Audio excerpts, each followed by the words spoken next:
안녕하세요. 리스펙 성형외과 공원장입니다. 오늘은 여러 얘기가 되고 있는 인중 축소에 대한 얘기를 좀 해보고자 합니다.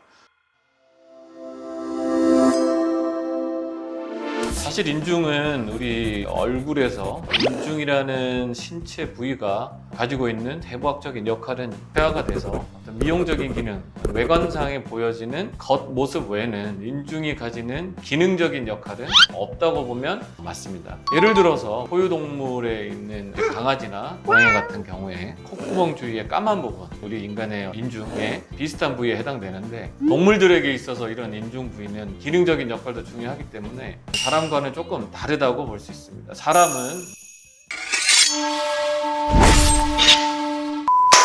이 인중은 크게 이제 길이, 각도, 모양 이런 면에서 우리가 인중을 인지하는 그런 역할을 하게 되는 요인으로 작용하고 있습니다. 첫 번째, 길이는 가장 중요한 인자 중에 하나인데, 나이가 드는 노화의 어떤 과정에 의해서 중력 방향에 의해 작용받는 얼굴의 여러 살이나 조직들이 처지는 방향과 비슷하게 인중도 길어지고 처지게 됩니다. 그로 인한 입술이 얇아지는 현상은 약간 나이가 조금 들어 보이는 그런 느낌을 보여주는 현상이 됩니다. 예를 들어서 우리가 연예인들 중에 인중이 기신 분들이 보이게 됩니다.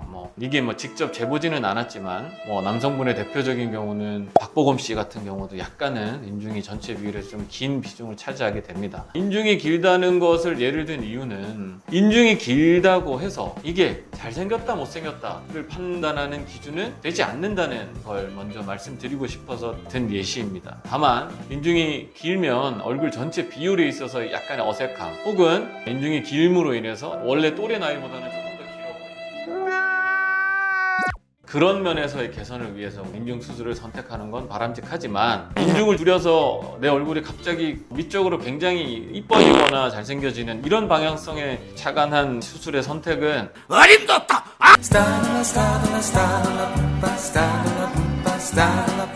길이감에 의한 선택을 이제 가장 중요시하는 거에 대한 얘기를 했고, 각도에 있어서의 인중의 변화를 요구하는 수술은 대표적인 게 제가 하게 되는 비순각을 조절하는 인중코 수술이 되게 될 것입니다. 인중코 수술에 관련돼서는 누차 여러 차례 말씀드렸기 때문에 짧게 정리를 하고, 세 번째는 인중의 모양입니다. 인중은 크게 코 바닥에 해당되는 부분과 그다음에 입술과 만나는 부위, 그리고 꽃 날개라고 하는 콧날개 바닥에서 이 꼬리를 연결하는 이 선을 그었을 때 이 사다리꼴 형태의 공간을 우리가 인중이라고 하는데, 여기에는 입체감을 이룰 수 있는 굴곡이 있는 부위가 한 군데가 있습니다. 바로 인중 기둥에 해당되는 부위, 가운데 코의 비주에서부터 입술 상까지 연결하는 이 해부학적 구조가 약간은 윤기가 있는 부분이 인중 기둥이 되고, 윤기로 인해 가운데 꺼져 있는 부분이 인중 골이 되게 됩니다. 이 인중 기둥과 골은 두 가지 조직의 복합체만으로 얼굴 중안면부에 굉장한 체감이나 미용적인 자연스러움을 줄 수 있는데, 반대로 이 굴곡과 돌출이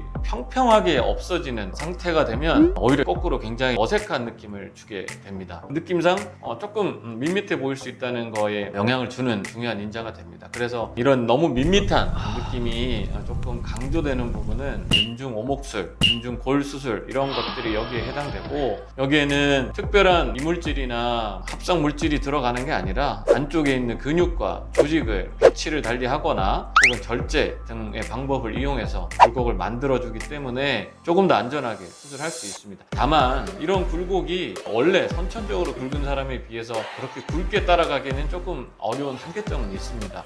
다만 강화시켜주는 역할로서는 큰 도움을 줄 수 있는 수술인 건 분명합니다.